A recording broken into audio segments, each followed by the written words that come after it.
Greetings, Mr. Ambassador. Greetings, members, guests, and friends.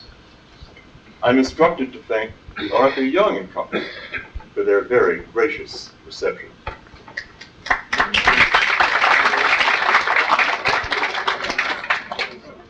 I'm also instructed to announce that the next program, June 6th, and write this down in your little black book, June 6th, is Ambassador Charles A. Gillespie, Jr., who is Principal Deputy, Assistant Secretary of State for the Caribbean and Central America.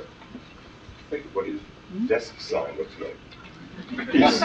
His subject is U.S. policy in the Caribbean Basin and Central America.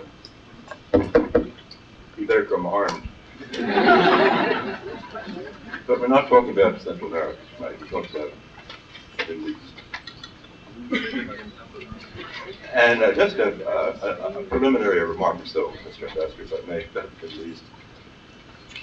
We really are not talking about the kind of thing that a great many of us are tempted to draw our view down to, which is that this is a strange little world of oil and sand and Arabs and Israelis, everybody misbehaving. This is a remarkable part of the world. It did produce Colonel Gaddafi, it did produce George Habash, but it also produced Jesus Christ and Moses. It also produced Muhammad and Buddha. It's a neighbor, India. It's a neighbor.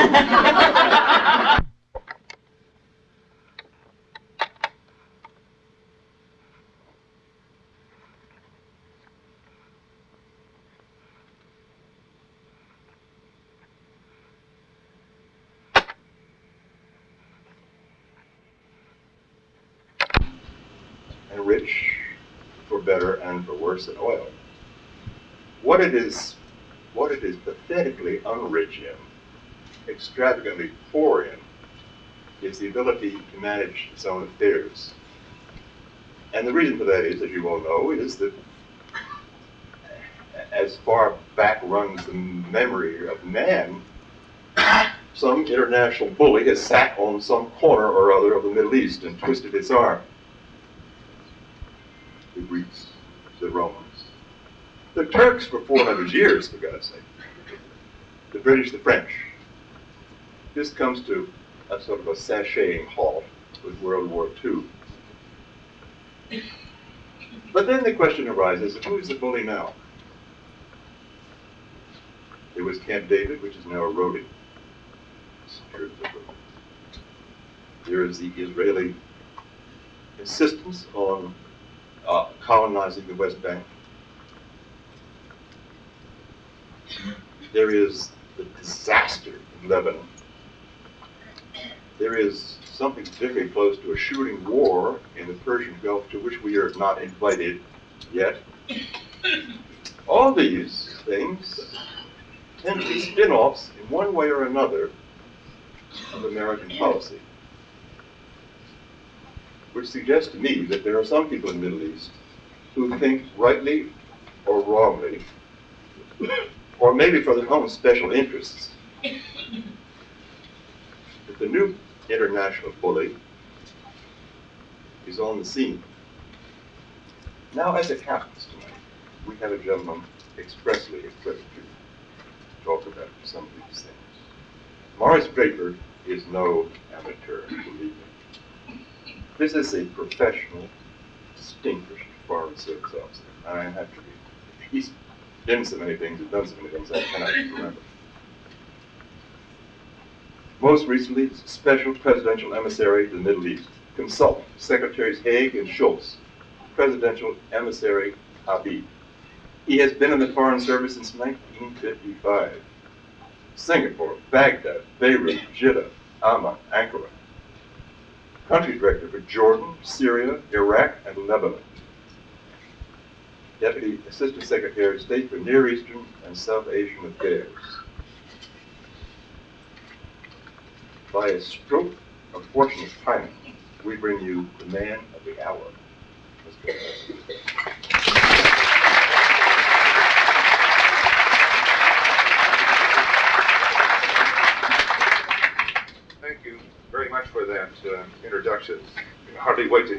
going to say.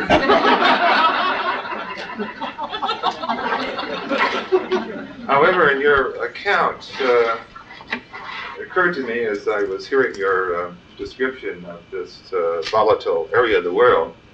It is indeed volatile. It's indeed very, very interesting. But it's also a region of myths.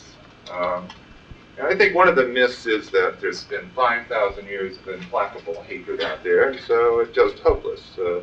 One cannot do anything about those passions. And I feel that the record shows otherwise. And there have been some magic moments in my adult career in the Middle East. And I'd like to share a few of these with you, along with some of the frustrations before we turn to questions. But I recall on a very bright day in October of 1978, when we opened the negotiations between the Israelis and Egyptians for the peace treaty, which was ultimately signed some 5.5 months later. And on that day, all the delegations, the 3 delegations, met in the East Room of the White House. President Carter hosted then Foreign Minister Diane and Foreign Minister from Egypt, Kamal Hassan. We all walked into the East Room after a few photographs were taken in the Blue Room or the Red Room or one of those other rooms.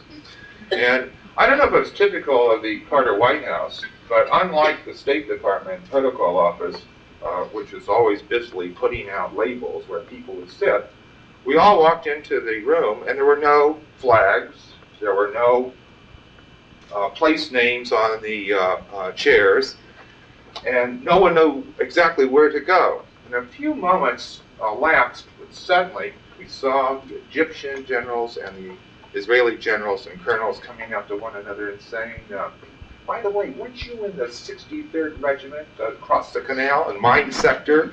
And the next word, yes, and you were the one that brought your reinforcements up. And the Egyptian and Israeli generals started sitting down and talking with one another. They didn't care where the nameplates which were missing or where the flags were. And it was one of those moments, and I've seen duplicated in other ways, would just set off the beginning of this very important negotiation between Israelis and Egyptians. And it was fascinating to see that the Egyptians and Israelis broke the ice among themselves much more quickly, I think, than we North Americans might have under similar circumstances. And I was privileged, I've been privileged to be involved not only in those kinds of negotiations, but also the negotiations between the Lebanese and the Israelis, the second ever face-to-face negotiations between Israel and an Arab state. And I had some of the same magic, the same ability to transform so-called cultural differences. The same jokes that are told in Tel Aviv tonight are also recounted in Cairo tomorrow morning. That happens to be, I think, a fact of life, which makes the tragedy of the frustrations we've been encountering so sharp in so many ways.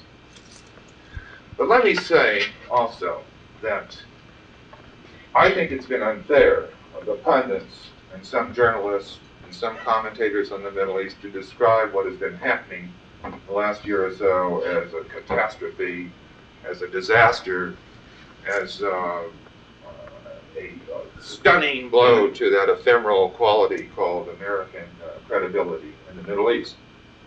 Having said this, I want to stress that there's no doubt we have been going through some very, very serious setbacks. We can't paper over this fact. Many negative developments in the Middle East. And our policy objectives have been frustrated in various ways. So what's new in the Middle East? The Middle East is not a static area.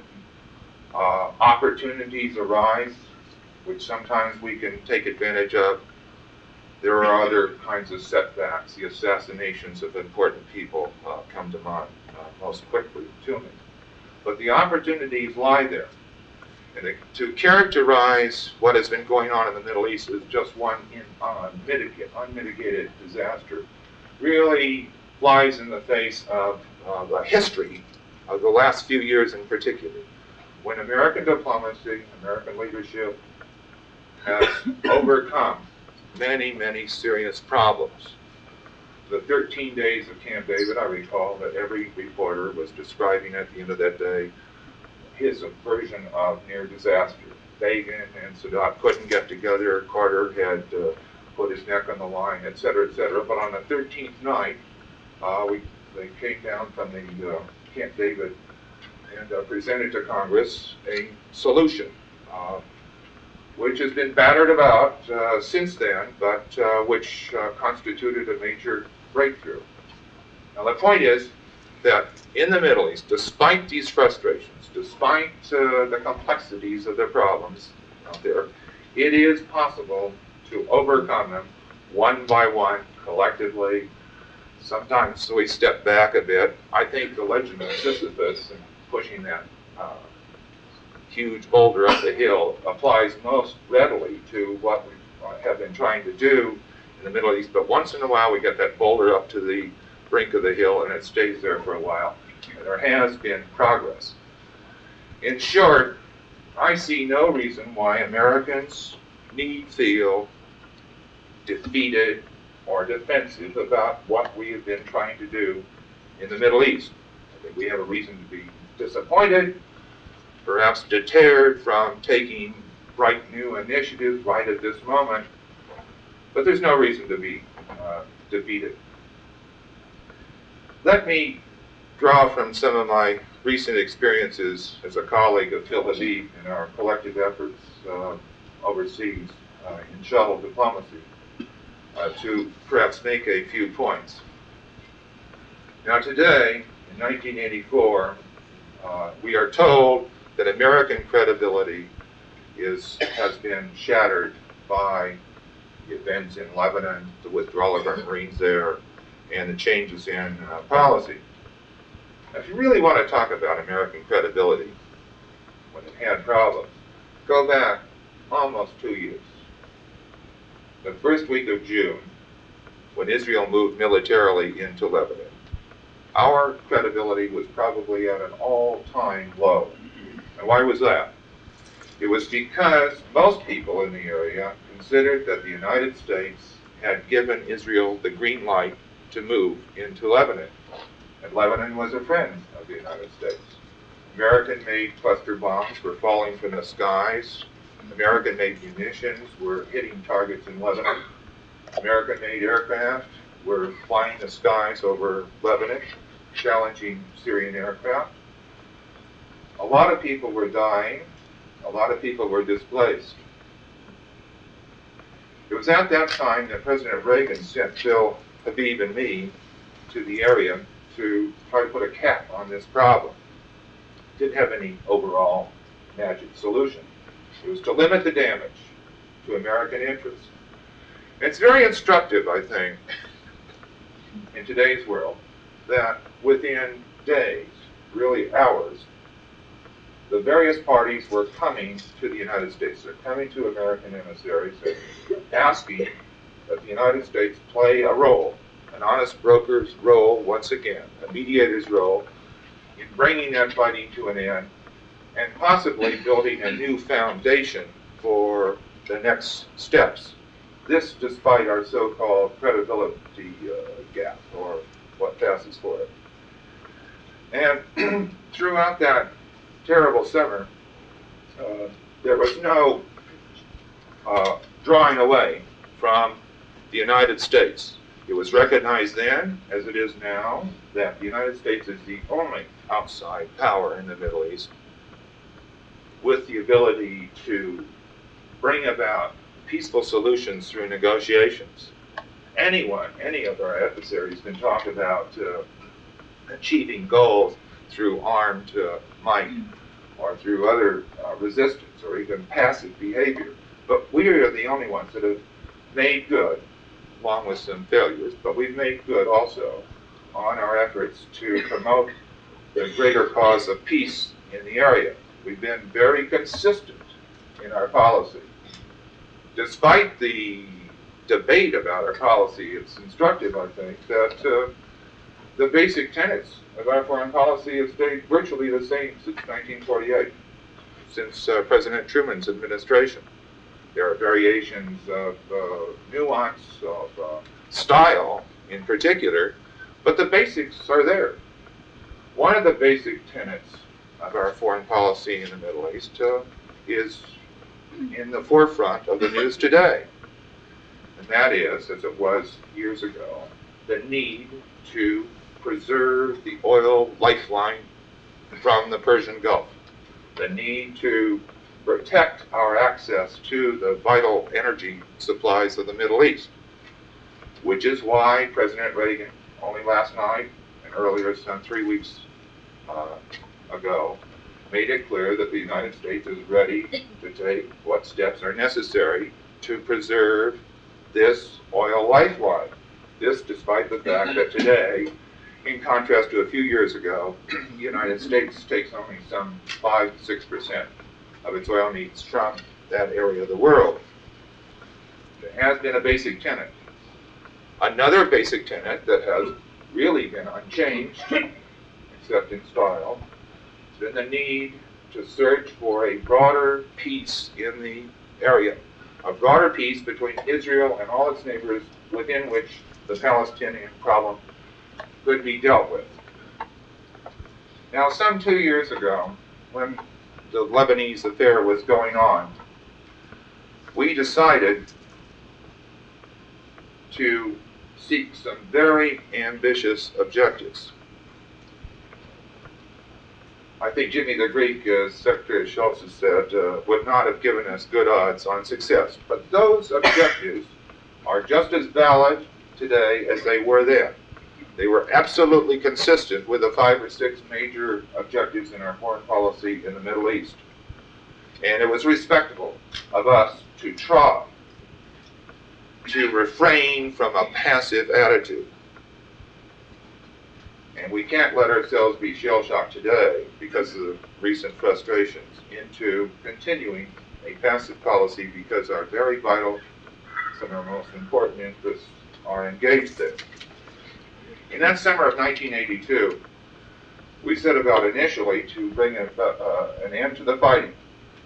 It was at that time that a very controversial decision was taken, which I'd like to say something about tonight. That was to bring the Marines in to Beirut, along with their French and Italian colleagues. Now, why did we use the Marines, contrary to our usual practice of avoiding employment of American servicemen in peacekeeping forces? The reason was simple. We would have preferred a small UN peacekeeping force made up of representatives of countries such as Colombia, Norway, Canada, the Netherlands, and not representatives of the bigger powers. But we were faced with a Soviet veto in the Security Council, to which we would have had to resort, as well as opposition from both Syria and Israel, each for their own reasons. And we turned, therefore, to our own troops to make good the establishment of an international force. An international force was indispensable, because otherwise the PLO would not have agreed to evacuate what turned out to be some 13,000 fighters from Beirut, bringing what we thought was an end to that fight. And the Syrians also had some 4,500 soldiers in Beirut who were not willing to evacuate them unless there was an international force.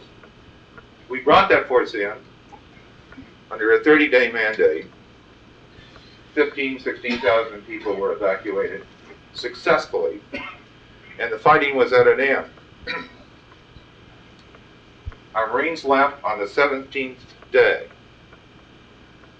And I can say, I think, to any family, if any of the Marines has served there at that time or since, that it is not true, as some observers have said, that the Marines were sent to Beirut without any mission in mind and were there just to be killed. The fact is that despite the tragedy, the later tragedy, of some 241 Marine deaths at the hands of a terrorist gang, not at the hands of a military group, the Marines played an indispensable role in saving thousands and thousands and thousands of innocent lives. I think that is an achievement that's worthy of some note. And I really feel pained by the casual descriptions of the Marines and their so-called useless mission. It was a very, very important mission and well worth that investment, despite the tragedy that occurred to many of them later. At that moment, as the Marines were leaving, it was followed by only days later one of those traditional setbacks in the Middle East, when Bashir Gemayel, who was a young, vigorous, newly elected president of this country, was brutally assassinated.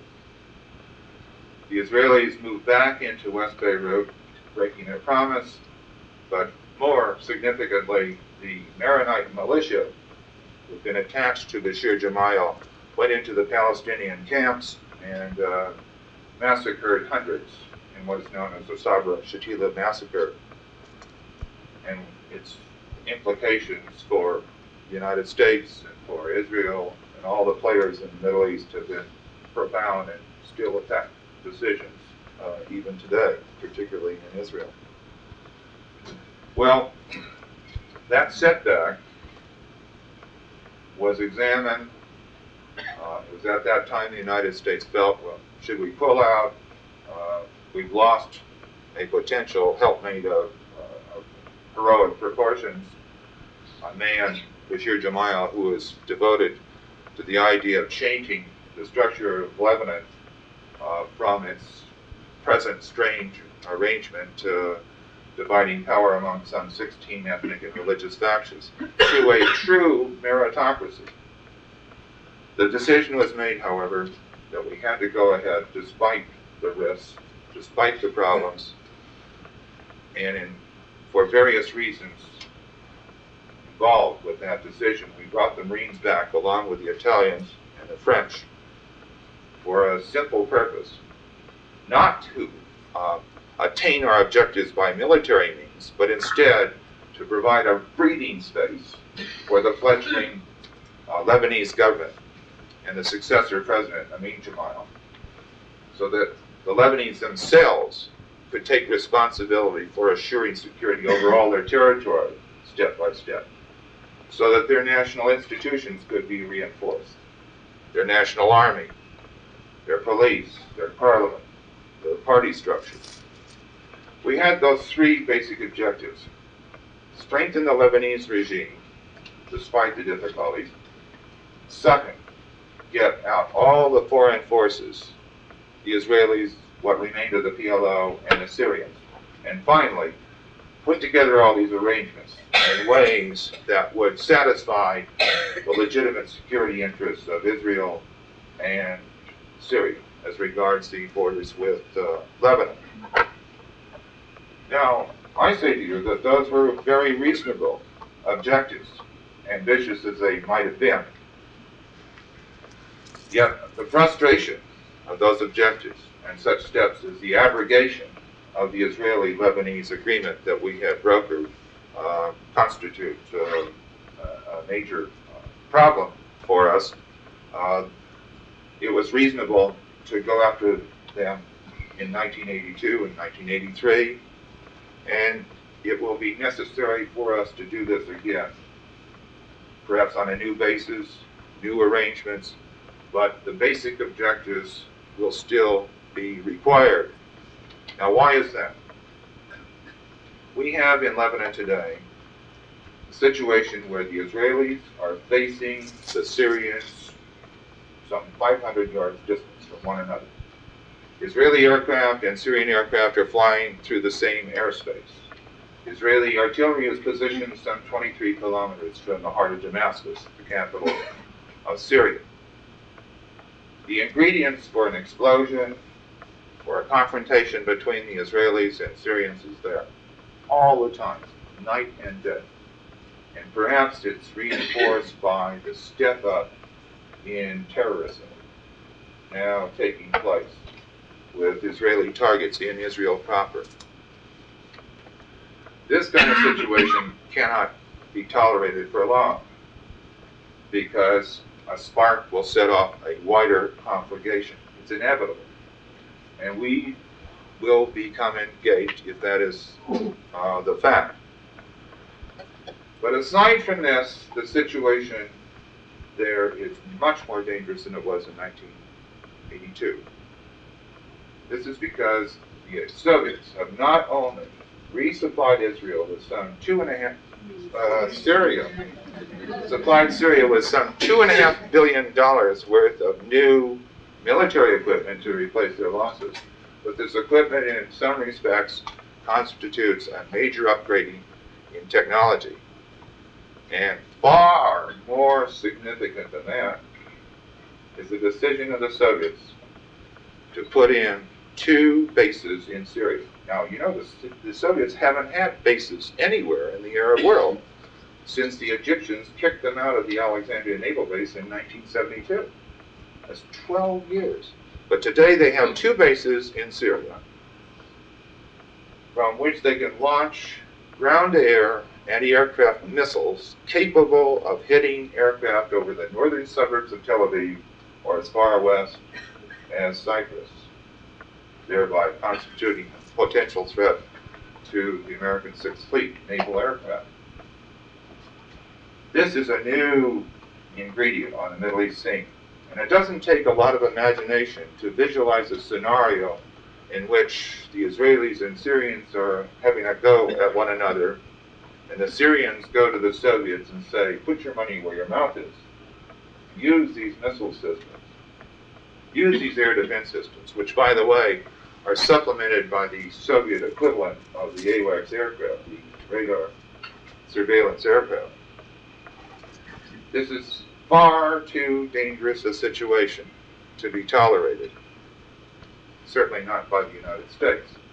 It's been a tenet, one of those basic tenets of American foreign policy since 1948, that in an area of competition between the Soviet Union and the United States must try to forestall any situation, any Arab-Israeli conflict which threatens to suck in the United States and the Soviet Union, and particularly into a conflict not of our choice, situation not of our choice, at a time not of our choice, in a situation fraught with painful implications for our future course there. It's impossible for us to avoid that danger. We have to find some kind of buffer in Lebanon between Israel and Syria. Our preferred course is get them all out of the country. Perhaps we can seek new arrangements to bring that about. But in any event, we cannot stay passive. We may not be able to do things right away. We have to wait, I think, until the Israeli elections of the last week of July of this year.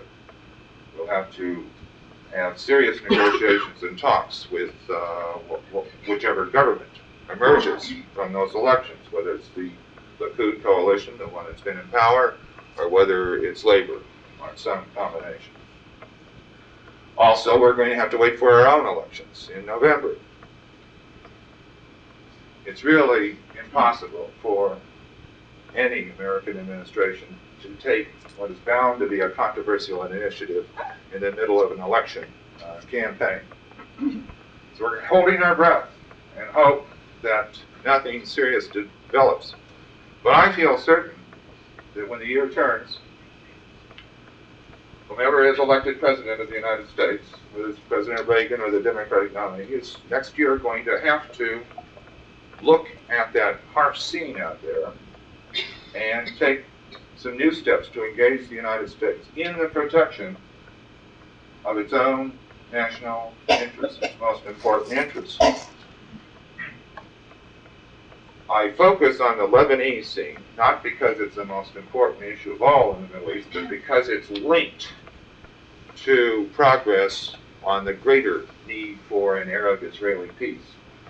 When I say that an initiative is inevitable, sometimes next year, it will have to encompass, I feel certain, the need to complete the so far incomplete process, the incomplete peace process the need to find a broader solution to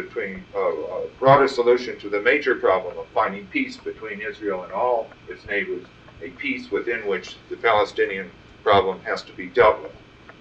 And this has to be sought in conjunction with that need to find a buffer to forestall an Arab-Israeli clash, an Israeli-Syrian clash, which could bring in the United States and the Soviet Union and imperil our future so greatly.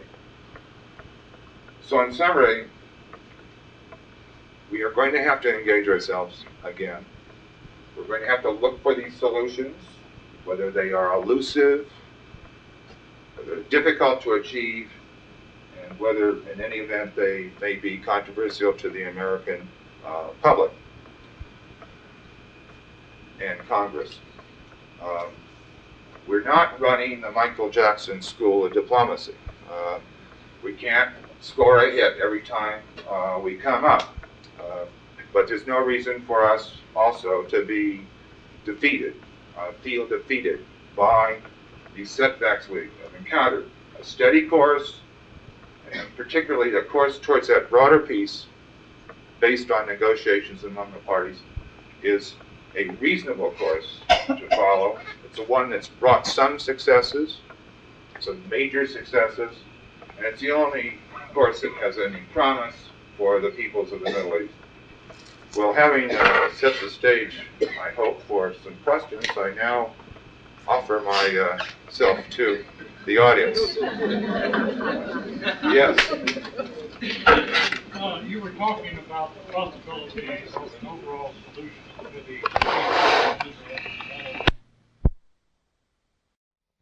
Israel and somebody else, or are you talking about a Geneva type? Well, basically, the answer to this question is that we would want anything that is workable. Now, the last time a overall Geneva conference format was sought was in the first year of the Carter presidency in 1977. And it was decided then to at least try to go beyond Kissinger's step-by-step process. And that came to a thundering defeat, that effort, when we signed a communique with the Soviets, I think in September or October of '77. And there was an explosion in several parts of the Middle East, in Israel in particular, and in Cairo. It's very interesting. President Sadat did not want to bring the Soviets into the picture and have them veto his own initiatives and ideas. Actually, in October of '77, our peace hopes were at their dimmest, and ironically, President Sadat saved our bacon by setting the stage for his ultimate trip to Jerusalem later that year. So let's say it, because he saw that this Geneva-style effort was failing, or had failed. I don't think there's a lot of sympathy in Washington among either the professionals or the political figures in this administration for that kind of effort. I think it'll still be step by step for a while. Yes? If we were in Lebanon to keep the peace, why did the U.S. fleet bombard the hills outside of Beirut? The Marines in the multinational force had the right to exercise self-defense. That was in the mandate. And if we recall, the Marines, when they first landed, and for months later, so 11 months, no challenges, did not carry their magazines and their weapons. When the first sniping incidents occurred, we got in touch by telephone and messenger with factional leaders to call it off. When challenges persisted, when mortar rounds landed, we sent back illumination shells to let those who were firing the shells know that we knew what they were doing. Now, step by step, it got out of hand, but it was only after a great deal of patience, the exercise of a great deal of patience, that we began to respond in kind with what the military called counter-battery fire.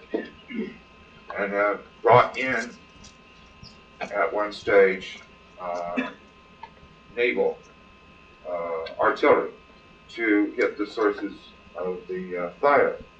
Now, in doing this, in contrast to that long period of extraordinary patience, our forces, our Marines, were began to be seen by some as part of the problem, but that was not the intention. There was one very controversial move that everybody agrees is controversial. It's when we use naval artillery fire to attack targets in what is known as Super-Var. Now, I admit this is controversial, but even then, the record of decisions in the Pentagon and in Washington and out in the field still show that even that bombardment was to protect the Marines from being enveloped by those who were challenging the legitimate authority. So from beginning to end, that was the justification for all of those affairs. Yes? You stated that one of the basic tenets was to preserve the oil lifeline. In light of the recent occurrences in the Strait of Hormuz, where do you see the U.S. siding in the Iranian conflict? Did everyone hear the question? It was in light of the earlier comments on the oil lifeline. What's the scene in the Iran-Iraq situation? Well, if the Iranians and Iraqis decided to fight themselves into mutually assured destruction and exhaustion, this would not necessarily affect American interests. We would be, as human beings, alarmed about the hemorrhage, but it would not hurt our vital interests. It's when the war is threatened to spread beyond the territory of those two states that we have become upset and begun to take precautions. Now, preparation for a series of contingencies began 3.5 years ago in August when the Iraqis and Iranians first started fighting. We were concerned then that there would be implications. So we continually dust off the contingency plans. But basically what we're doing now, and what we'll continue to do, is to use political and diplomatic means to deter the Iranians and Iraqis from spreading this problem even further. President Reagan's made it clear publicly that we're ready to use other means, and that those means are available if the Gulf countries and those most concerned should ask us for that help. We also have to recall, however, that we have had AWACS surveillance aircraft in Saudi Arabia for most of this period, designed to assist the Saudi Air Force itself, not American guys, but the Saudi Air Force, to defend Saudi airspace and Saudi oil installations against a potential attack from Iran. So we've done quite a bit there. There is a certain amount of optimism in the press today. I noticed that after these exchanges and after some of these ships have been hit and after the Iranians and Iraqis have had their little go-arounds and after the Arab states in the Gulf have made their efforts known, that this will all calm down. I don't know. I think there's a degree of irrationality in what has happened, particularly on the Iranian side, that doesn't hold promise of anything stable. The fact is that Iran and Iraq, not being able to break out of the stalemate, increasingly are resorting to very dramatic efforts to change the picture. The Iraqi resort to chemical warfare as an example. The Iranian attacks, which could ruin their own lifeline, is another example of Iranian attacks on tankers in the area. So I think we're going to have to be very watchful. We'll have to put our money where our mouth is, if necessary. But we hope that there won't be any need for military means. Yes, in the far. The United States, will we tilted? Which way are we tilted? I think the pundits like to say we've tilted towards Iraq, but I mean, I think that tilt is so imperceptible that I'd hate to use a chronometer on it. if we were tilting towards Iraq, I don't think we would have spilled the story about the Iraqi use of mustard gas and the use of chemical warfare. We are certainly not tilting in the sense that we would break our arms embargo, or is there any kind of tilt that would let us loosen up the controls we have over third countries, use of American equipment.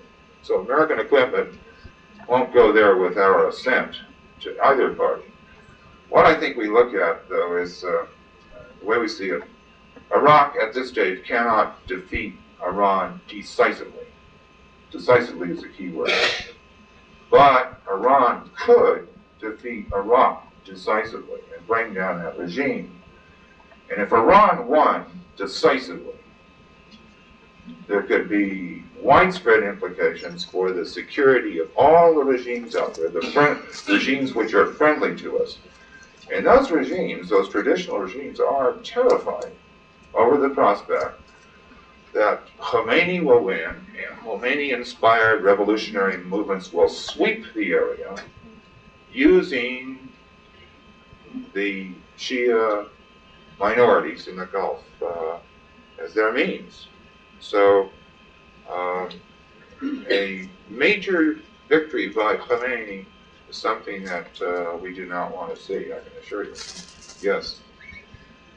One more recent complication in the Middle East has been the move, or the proposed move of the U.S. Embassy to Israel to Tel Aviv to Jerusalem. Yes. Do you think that's blown over for the time being? If it were to come up again, what would your advice be? Yes, I hope we've got enough problems in the Middle East. I think it may be blowing over. I think the facts are that the Israeli government, although it dearly like to have us move the embassy, is not falling on the sword over this issue. And you know, the Democratic Party platform had it as a plank in 1976 and 80, and so did the Republican platform in 1980. Fortunately, when presidents get elected, they don't always follow every plank in their party platform. But I hope this can be diffused in the Congress, because if it's a non-binding resolution and the president doesn't have to veto it, maybe it'll smooth it. He will veto it. He's made that clear. If it's a resolution which people have to vote for, of course it's going to get an overwhelming yes vote, and it'll be a complication and cause a misunderstanding. I think one thing just has to be said about this issue is the American, or the administration's opposition to this move is not based on fear of what the Arab world might do or the Muslim countries might do, but rather on the absolute overriding need to preserve the American ability to play an honest broker's role. So we've been able to sustain that because we haven't taken a position, a final position, on such key issues as Jerusalem. And Jerusalem is by far the most explosive and sensitive issue in the whole Middle East agenda, and it deserves to be at the end of the agenda. But when it comes, our position then will be as it is now, that the outcome has to be decided through negotiations, not by appeal. Yes?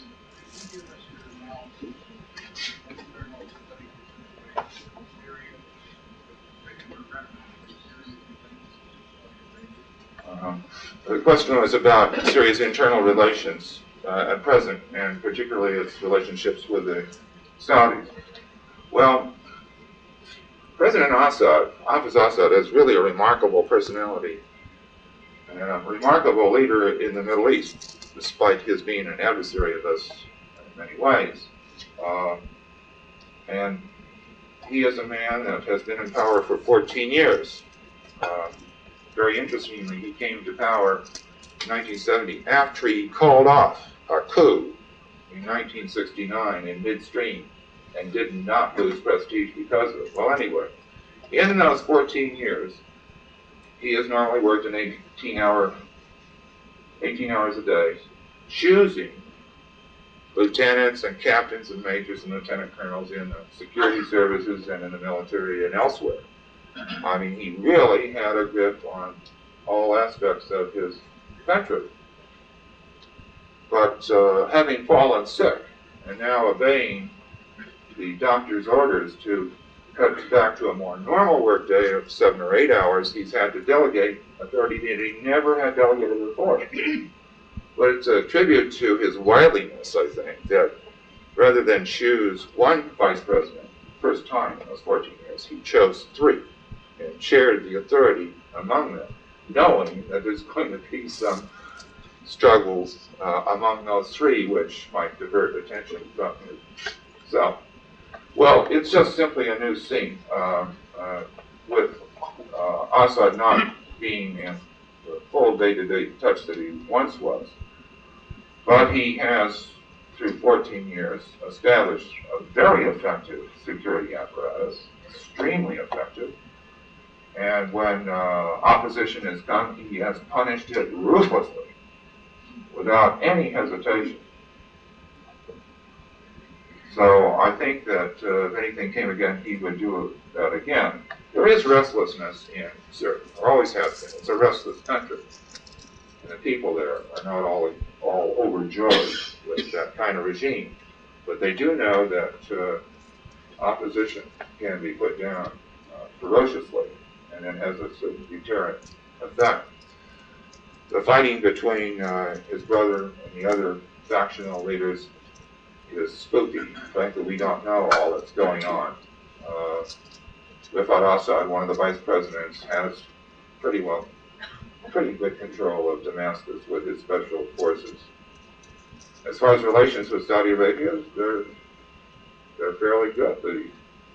The Syrians are very dependent on Saudi subsidies. The Saudi subsidies continue to flow erratically, at least. The Saudis regard Syria as an indispensable element on the Middle East scene. If the Syrians say no, nothing happens. If they say yes, something can happen. And that's fairly true. I think there's one faction of the Saudi royal family which is disposed to a closer relationship with Syria, but that faction hasn't prevailed. Yes, Nafar. Mr. Ambassador, recently, Damascus government has made a law, and perhaps not most recently, but within the last 3 or 4 months. And one of the main reasons for not enacting the tension with Lebanon, Yes. with the request of the United States, of course, the United States on both sides of the country relating to Syria, was they had some historical claim over the entire territory of Lebanon. They even paid that they had claim over the present country of San Jordan. That referred to the puppet government created by the British government. Yes. And King Hussein, with his relationship with Ottoman family and the rule of Saudi Arabia. So, having these things in mind and knowing the power and decisiveness of Assad and the way he has been running the show for the last 15 years, my question is, to what extent we, government in Washington, regardless of who's in the White House, Reagan or Bush, have kept contact with the Damascus government? To what extent do they maintain rapport with these people to realize his relationship, the big boss relationship, Assad's relationship, with his own group, set aside possible future hopeful Syrian Israeli accord? Well, one of the myths that has cropped up is that, among other things, the United States froze out the Syrians and refused to confide in them when we were negotiating or brokering the Israeli-Lebanese agreement. This is a myth. It's not true.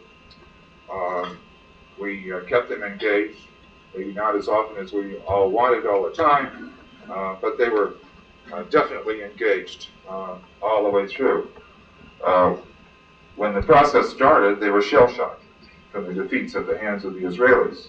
And before the Soviets came in a big way, and it was easier in some ways to deal with them then than it was later.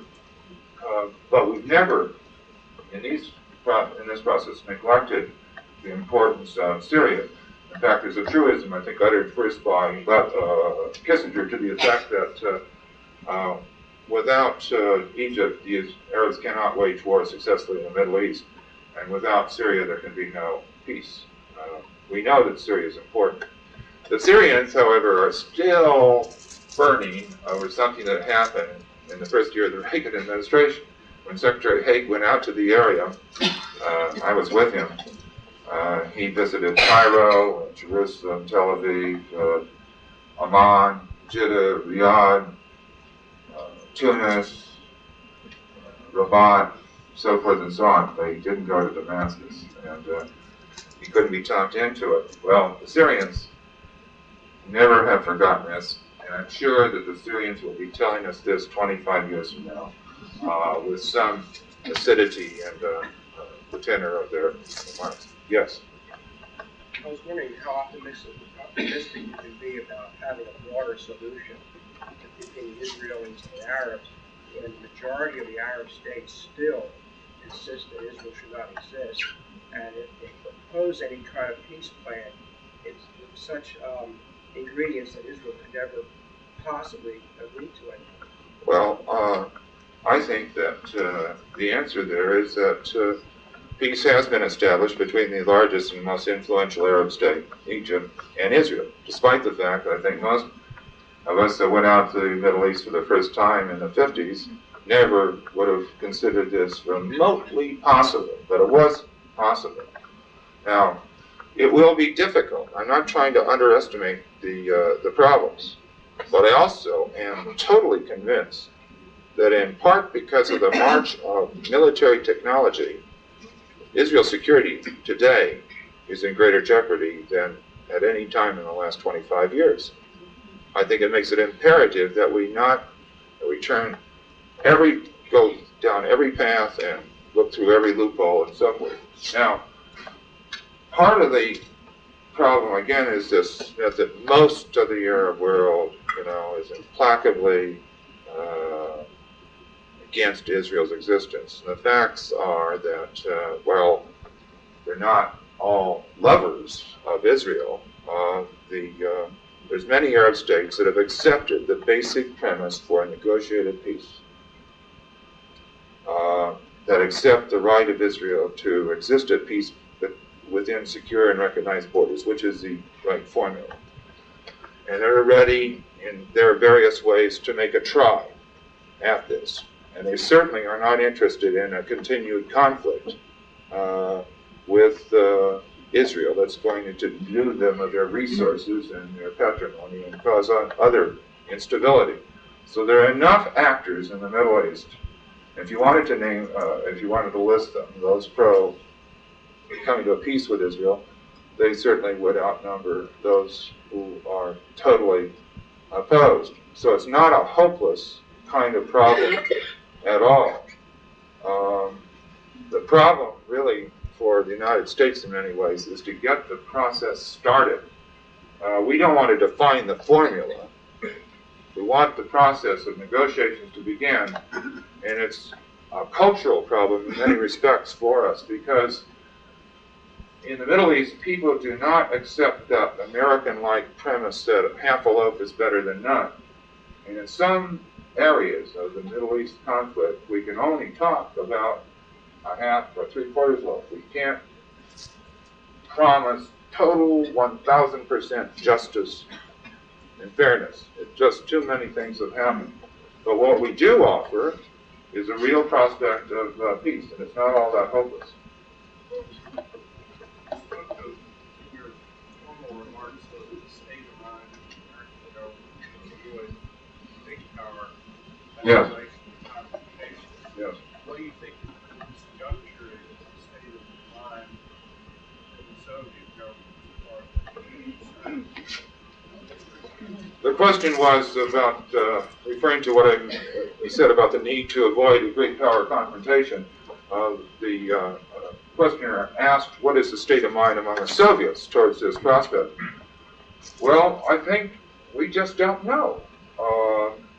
When Andropov came to power, we saw a lot of changes in Soviet policies, or the manifestations and so forth. We saw a lot of stirring around. And it was under Andropov's watch that the Soviets decided on this major move to put missiles into Syria.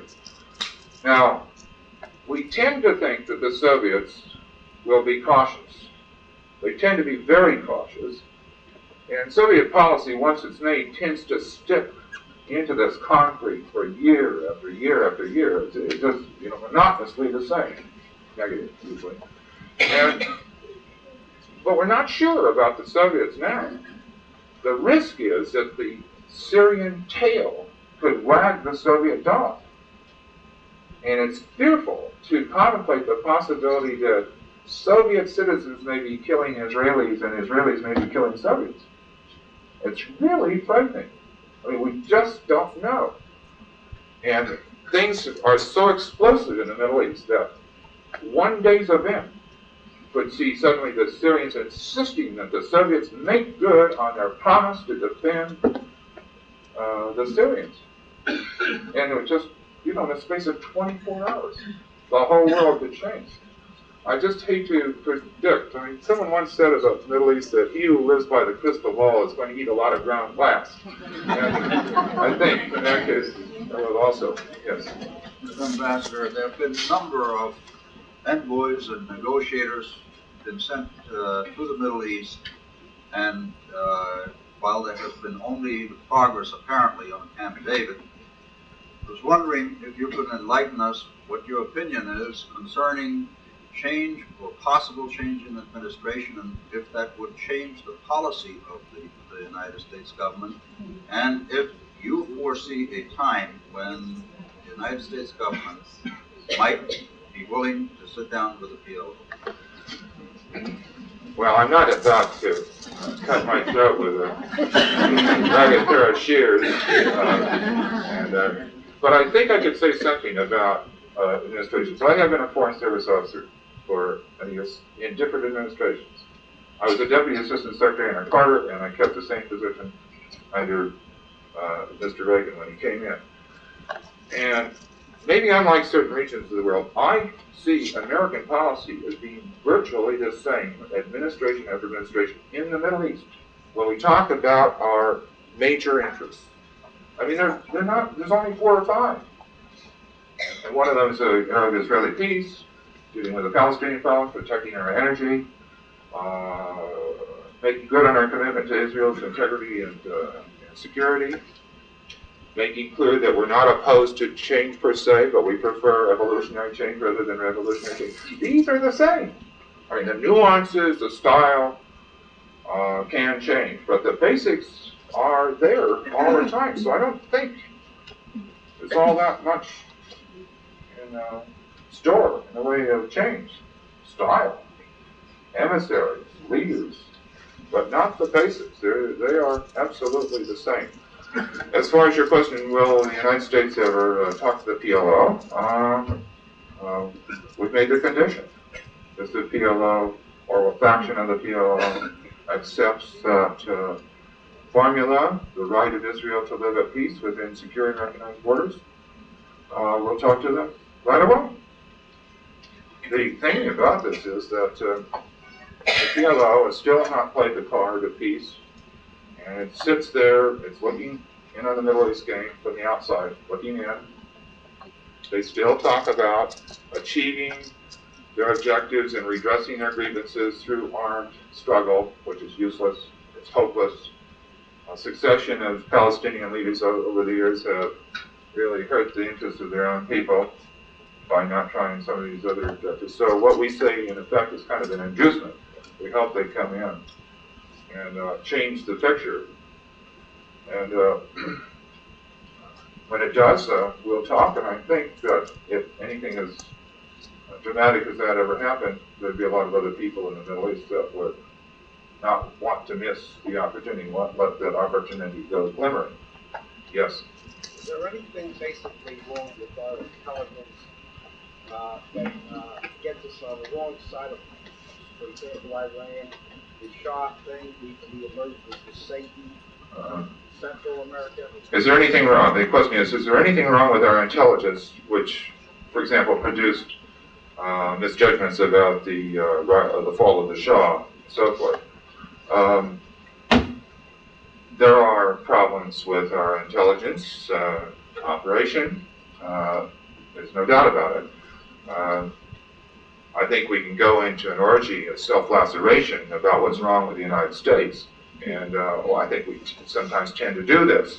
but we have also enormous assets and resources. And of course, to paraphrase John Kennedy, I mean, there's every success has a million authors and every defeat, blah, blah. Well, the Iranian episode was particularly dramatic for reasons that came out. But it's also a fact that a great deal of damage has been done to our CIA over the years. I think some of that damage has been redressed in recent years. I, as a member of the State Department, Foreign Service officer, felt that the human intelligence, human as the intelligence community describes it,